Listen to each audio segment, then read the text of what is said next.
নমস্কার। এখন আপনারা দেখছেন জ্যোতির রান্নাঘর। জ্যোতির রান্নাঘরে সকলকে স্বাগতম। এখানে নিয়েছি দেখুন 50 গ্রাম সুজি, নিয়েছি 100 গ্রাম দেখুন চালের গুঁড়ো, যেটা আমরা ঘরে প্রথমেই তৈরি করে রেখেছি। নিয়েছি এখানে একটা ছোট সাইজের নারকেল কোড়ানো, দুটো টুকরো গুড়। যদি ভিডিওটির সাথে জুড়ে থাকেন, স্কিপ না করে দেখেন, অবশ্যই বুঝতে পারবেন আজ আমি কি বানাতে চলেছি। সকলেরই অত্যন্ত প্রিয় একটি খাবার। চলুন তাহলে গ্যাসের দিকে ফিরে যাই। গ্যাসে কড়াই বসিয়েছি, দিয়েছি ছোট কাপের 1 কাপ পরিমাণে জল, দিয়ে দেব নুন এখানে 1 চিমটি পরিমাণে, দিয়ে দেব এখানে 1 চামচ পরিমাণে সাদা তেল। আপনারা চাইলে কিন্তু এখানে ঘিয়েরও ব্যবহার করতে পারেন, আমার কাছে আজ সাদা তেলটা আছে তাই আমি সাদা তেল দিয়েই করলাম। দিয়ে দিচ্ছি এখানে যে সুজিটা রেখেছিলাম 50 গ্রাম সুজিটা।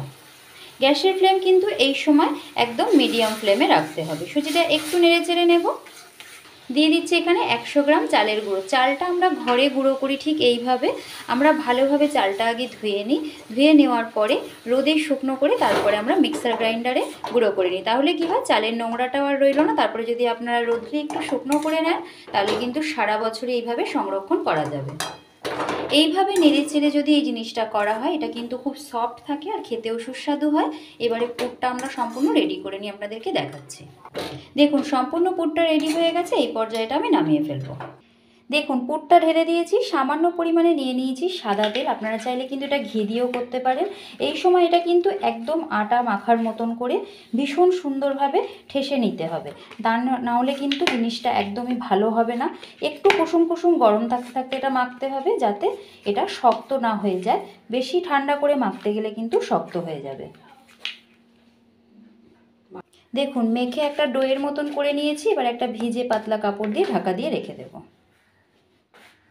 দিয়ে দিচ্ছি কুড়িয়ে রাখা 1 বাটি নারকেল, দিয়ে দিচ্ছি 75 গ্রাম গুড়। এই ছোটো সাইজের নারকেলটার জন্য এইটুকু পরিমাণে কিন্তু গুড় লাগবে।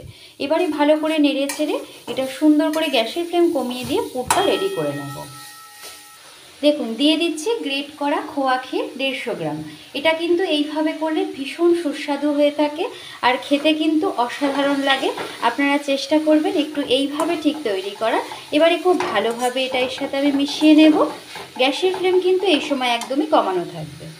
সম্পূর্ণ পুরটা দেখুন রেডি হয়ে গেছে, মিষ্টি একটা সুগন্ধও বেরিয়েছে খোয়া ক্ষীরটা দেওয়ার কারণে। গ্যাসের ফ্লেমটা বন্ধ করে এবার এটা নামিয়ে ফেলবো। দেখুন ছোট্ট ছোট্ট করে কেটে একটু একটু করে পুর নিয়ে নিচ্ছি, ঠিক এইটুকুনি পরিমাণে নেব।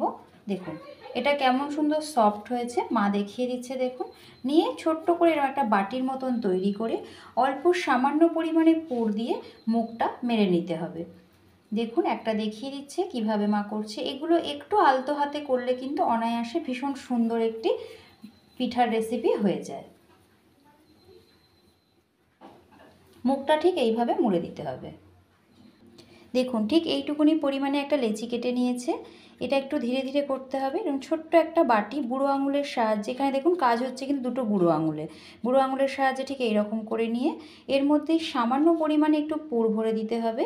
বুড়ো আঙুল দিয়ে একটু টিপ দিয়ে দেখুন ভেতরের দিকে ঢুকিয়ে দিলেই কেমন সুন্দর একটা সুন্দর রেডি হয়ে যায় পুলি পিঠা।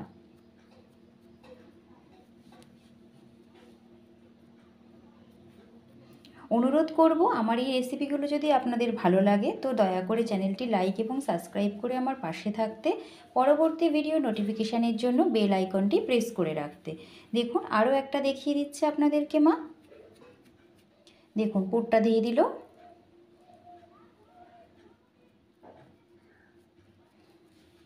একটু আলগা হাতে করলেই হয়। আর এটা রেডি হওয়ার পর আটাটা কিন্তু ভালোভাবে একটু মেখে নিতে হবে আর একটা ভেজা কাপড় দিয়ে ঢাকা দিয়ে রাখলে খুব সুন্দরভাবে রেডি হয়ে যায়। বাকিগুলো আমরা ঠিক এই একইভাবে রেডি করে নেব।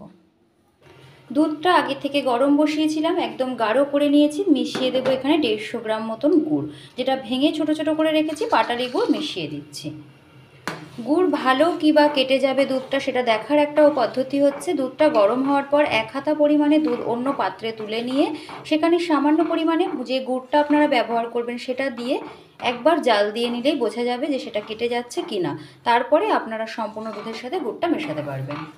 গুড়টা সুন্দর গলে গেছে। একে একে এবার ধীরে সুস্থে পুলিটা মিশিয়ে দেবো। এই সময় কিন্তু গ্যাসের ফ্লেম একদমই কমানো থাকতে হবে। মিশিয়ে দেব 1 হাতা সেই নারকেলের ছাইটা, দিলে পরে কিন্তু এটা খেতে অসাধারণ সুস্বাদু হবে। এইবারে এটা ফুটতে দেব মোটামুটি 15 মিনিট পর্যন্ত গ্যাসের ফ্লেম কমিয়ে। দেখুন কেমন সুন্দর ভেসে ওঠে, যেটা রেডি হয়ে গেছে। মা একটু হাতায় করে তুলে দেখাচ্ছে, দেখুন কত সুন্দর হয়েছে। এটা সম্পূর্ণ রেডি হয়ে গেল। এতক্ষণ ধরে জ্যোতির রান্নাঘরের সাথে জুড়ে থাকার জন্য আপনাদের সকলকে অসংখ্য ধন্যবাদ। সকলেই কিন্তু ভালো থাকবেন, সুস্থ থাকবেন। আমার রান্না যদি ভালো লেগে থাকে দয়া করে চ্যানেলটি সাবস্ক্রাইব করে পাশে থাকার অনুরোধ রইল।